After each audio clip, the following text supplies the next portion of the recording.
Hello and welcome all of you, and you are watching K Commerce Academy with me Kunal Singhal. So in the topic of techniques of scientific management, today we will be studying standardization and simplification of work. This is the second technique that F.W. Taylor has propounded under the scientific management.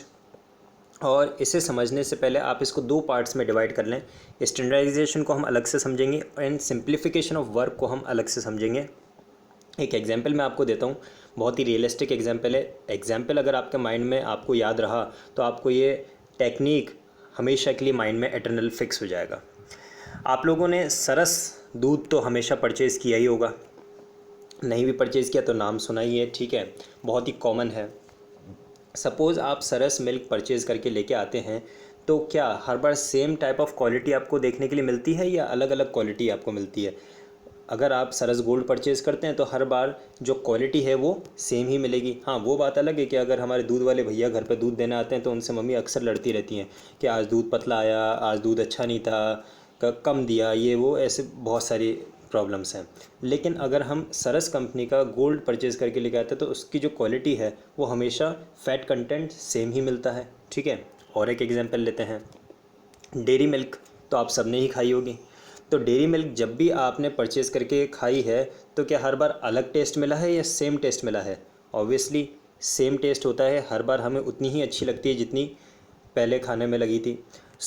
बात क्या है कि यहाँ पे चाहे सरस दूध की बात करें, चाहे डेयरी मिल्क चॉकलेट की बात करें, these people are maintaining some certain quality standards. क्या वर्ड बोला मैंने? They are maintaining the quality standards. उन्होंने अपने स्टैंडर्ड्स फिक्स कर रखे हैं क्वालिटी के. And this is one of the example for the standardization. जो भी कंपनीज़ अपने प्रोडक्ट के क्वालिटी के कंसर्न में, उनके साइज़ के कंसर्न में जो स्टैंडर्ड सेट कर देते हैं उसी को हम बोलते हैं स्टैंडर्डाइजेशन, ठीक है. Standardization refers to the process of setting standards for every phase of business operation. अब मैंने तो आपको एग्जांपल एक क्वालिटी का स्टैंडर्ड्स का दिया है, लेकिन यहाँ पे स्टैंडर्ड्स जो हमें सेट करने हैं वो सिर्फ क्वालिटी के लिए नहीं, हमें प्रोडक्शन के हर स्टेज पे कुछ ना कुछ स्टैंडर्ड सेट करने हैं. It may be related to the time consumed, it may be related to the cost that have to be incurred. हर चीज़ के स्टैंडर्ड्स हमें सेट करने हैं. कल हमने पढ़ा था फंक्शनल फोरमैनशिप, उसमें हमने एक एक्सपर्ट पढ़ा था जो टाइम और कॉस्ट से रिलेटेड प्लानिंग करता है. जल्दी से मुझे कमेंट में लिख के बताइए कि उस एक्सपर्ट का क्या नाम था जो हमें टाइम और कॉस्ट से रिलेटेड जो स्टैंडर्ड्स हैं वो बताता है. चलिए, standardisation involves fixing certain values और standards in quality and quantity.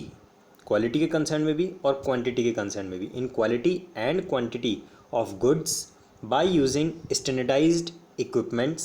अब ऑब्वियस बात है, ये जो कंपनीज़ हैं, सरस डेयरी हुआ एंड डेयरी मिल्क के जो प्रोडक्ट्स आते हैं, चॉकलेट्स आती हैं, ये स्टैंडर्ड इक्विपमेंट्स यूज़ करते हैं. ऐसा तो नहीं सारे यहाँ पे हैंडमेड वर्क होता है, यहाँ पे जितना भी है मशीनरी से ही पैकिंग होता है, मशीनरी से ही मैन्युफैक्चरिंग होता है. So they use standardised equipments, standardised materials, standardised production methods भी इनके फिक्स हैं, स्टैंडर्ड्स हैं, स्टैंडर्डाइज्ड हैं और उसी को फॉलो करते हैं. So this what we mean by standardization. Now, standardization involves fixing certain values or standards in quality and quantity. पढ़ा हमने, समझा, ठीक है. These standards should act as the benchmarks during production. ये जो भी हमने स्टैंडर्ड सेट किए हैं in concern of quality, quantity, related to equipments, material, production methods, सारे के सारे जो भी हमने स्टैंडर्ड सेट किए हैं, these standards should act as the benchmarks during production. The let us see कि ये जो स्टैंडर्डाइजेशन टेक्निक है इसका मेन ऑब्जेक्टिव क्या है. The first one is to reduce a given line of product to fixed type, size and characteristics. हमारा जो product market में जाएगा एक पर्टिकुलर लाइन का, वो सेम उसी टाइप का होगा, उसी साइज़ में जाएगा, उसी कैरेक्टरिस्टिक्स के साथ जाएगा। ऐसा तो नहीं होता कभी हम जब सरस मिल्क परचेज़ करके लेके आते हैं 1 लीटर का अगर परचेज़ करके लाए तो हमारे माइंड में क्वेश्चनिंग रहे क्या पता ये 1 लीटर पूरा होगा कि नहीं होगा, कहीं ऐसा तो नहीं कि इन्होंने कम तोल के पैक कर दिया होगा, कम मेज़र कर दिया होगा। ऐसा हमारे माइंड में क्वेश्चन नहीं आता because they have certain fix characteristics, they have certain standards, so they maintain that. The second objective is to establish standards of excellence and quality in materials. We should maintain the quality. And the last one is to establish performance standards of man and machine, not only for the product but we have to establish the performance standards of the men, that is the workers working in the organization, as well as the machines also, how they have to be used, that is setting standards for men and setting standards for machine. These were the main objectives of standardization technique. अब आते हैं इसके एक example पे। Standardisation का एक example हम ले लेते हैं। Standard time can be fixed to produce a given level of output, कि हमें 100 यूनिट्स प्रोडक्शन करने के लिए 2 आवर्स का टाइम फिक्स कर दिया। Okay, if workers take more time then the standard time then corrective measure should be taken to check it. और अगर वर्कर्स उस स्टैंडर्ड टाइम में प्रोडक्शन कंप्लीट नहीं कर पा रहे हैं, टारगेट अचीव नहीं कर पा रहे हैं, obviously we should take some corrective measures. Okay, अब आते हैं हम next point, that is simplification पे।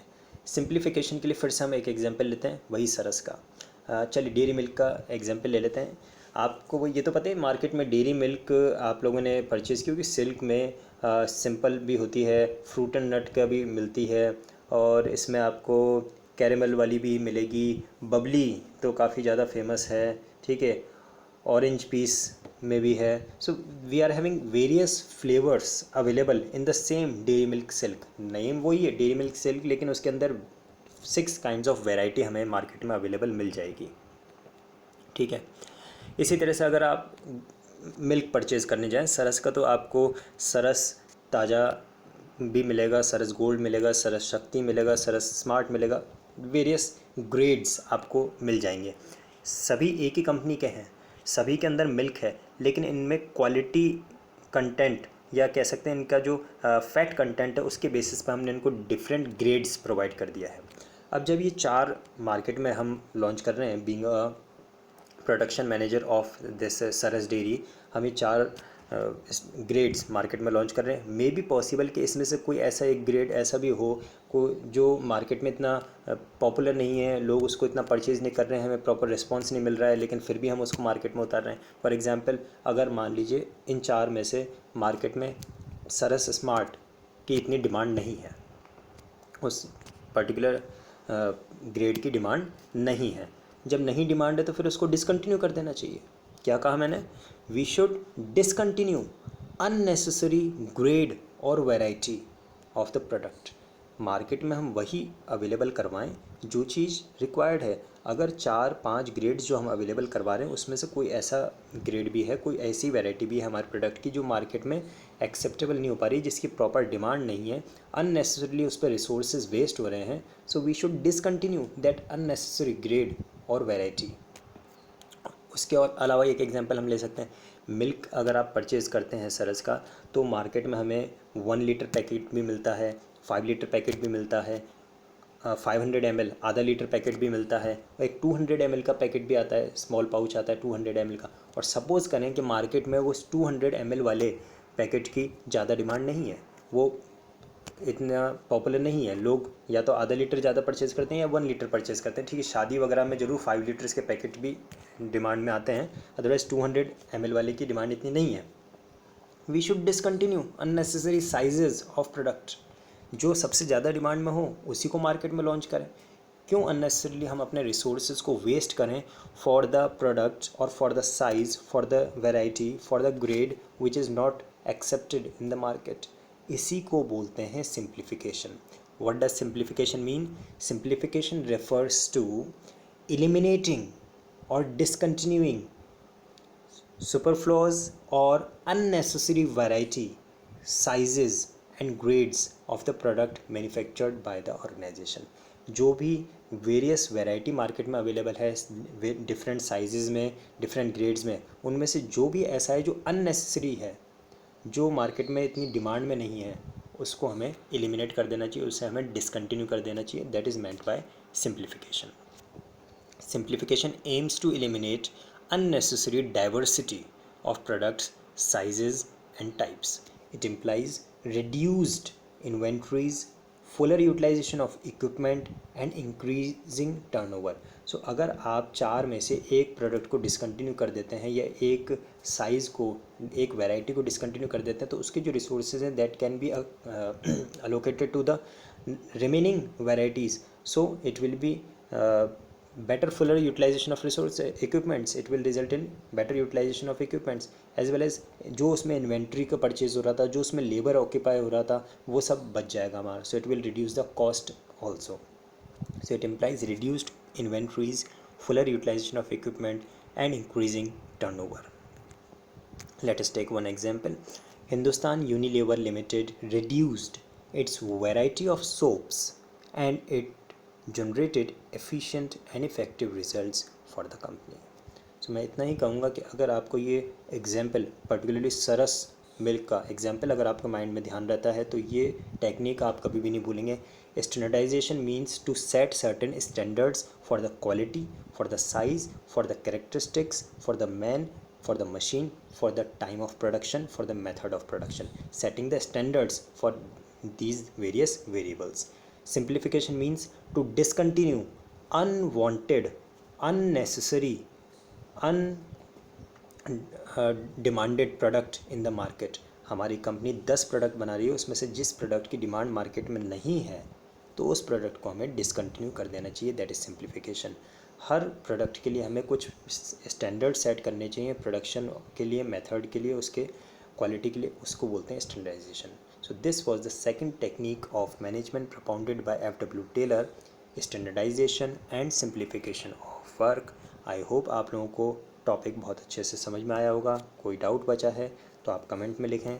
अगर वीडियो पसंद आया है तो इसको अपने फ्रेंड्स के साथ शेयर ज़रूर करें, जिससे कि आपके फ्रेंड्स को भी स्टडीज़ में हेल्प मिल सके. Thank you.